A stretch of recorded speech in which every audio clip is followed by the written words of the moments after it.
Records are made to be broken.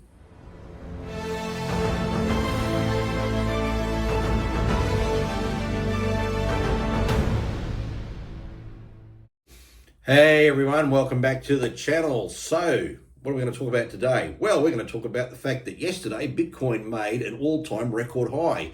It was roughly 118,700 US dollars. And everyone's been like, wow, here we go. Is this run really going to start to really get into gear? Well, we're going to have a bit of a discussion about that, and I'll give you my thoughts on what might be the early catalyst for what sort of kicked this off. Now, on the 4th of July, again in US time, President Trump passed his OBBBA, One Big Beautiful Bill Act, got it through Congress. And that was passed around about 7 a.m. our time Saturday morning on July the 5th. So that's, get the pointer here, that's about then. And since then, we've had this really nice big run up in Bitcoin, which we've seen roughly a 9.3% rise in basically within inside a week. But what's made this sort of start to fire up? Well, I think this particular chart that we have here sort of really helps illustrate the issue. Now, the US debt as of January 25, so over 6 months ago, was sitting around $36 trillion. You can see there on that first red dot here on the chart. I believe now it's nudging its way up very close to around 37 trillion.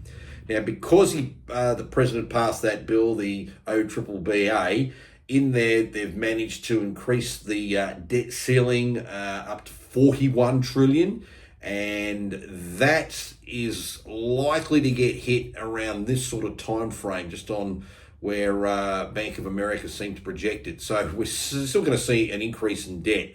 By the time we get around to the November 28 presidential election again, they're talking about the US debt going to $43 trillion. And by 2032, which incidentally is when the Olympic Games will be held in my state here in Queensland in the city of Brisbane, they're expecting or suggesting the US debt could be $51 trillion.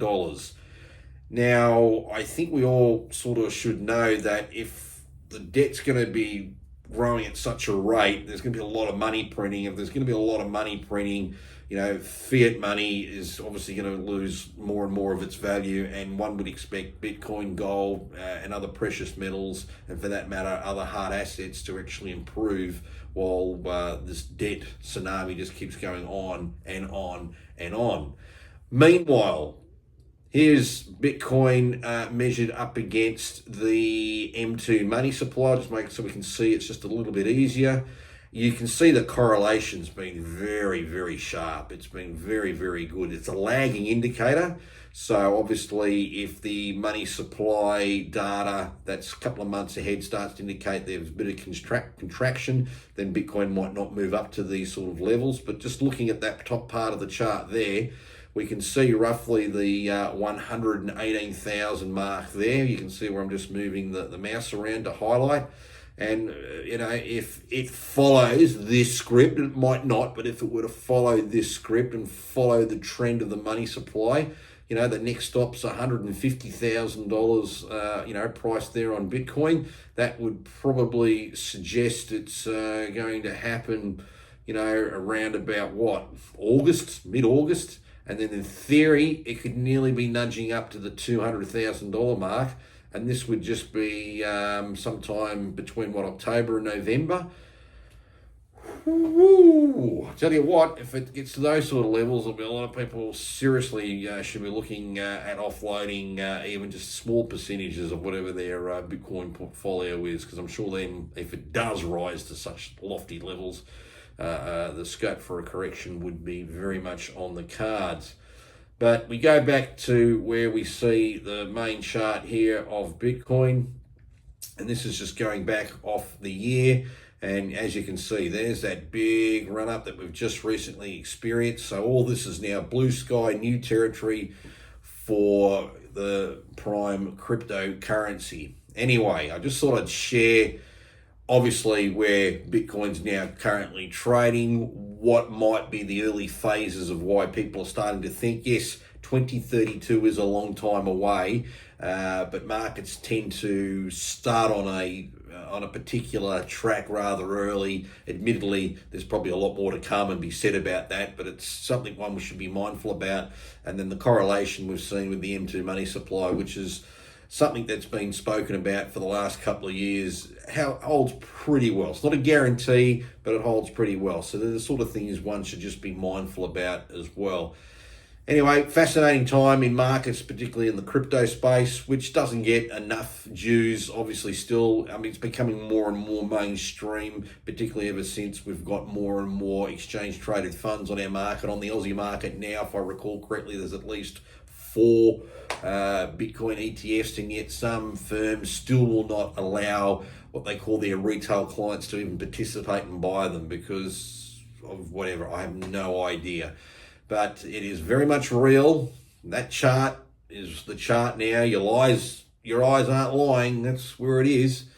And for those who have been following the channel, I'm not suggesting anyone goes balls and all and that's all they own, but there's an argument that if you just had nothing more than 5% of your investable portfolio into Bitcoin, the other 95% elsewhere, that it would give an extra, or it could actually double the return of the portfolio. In other words, if your portfolio was getting 10% because it follows the index, by having just a 5% allocation to Bitcoin can effectively double that. I did a video a few weeks back about that, so be sure to go back into the channel and find it and rewatch it there. So there are these ways you can just do little chess movements, nothing overly crazy. 5% is not a very big allocation, but it can have such a dramatic effect on the portfolio on the basis the asset still keeps performing.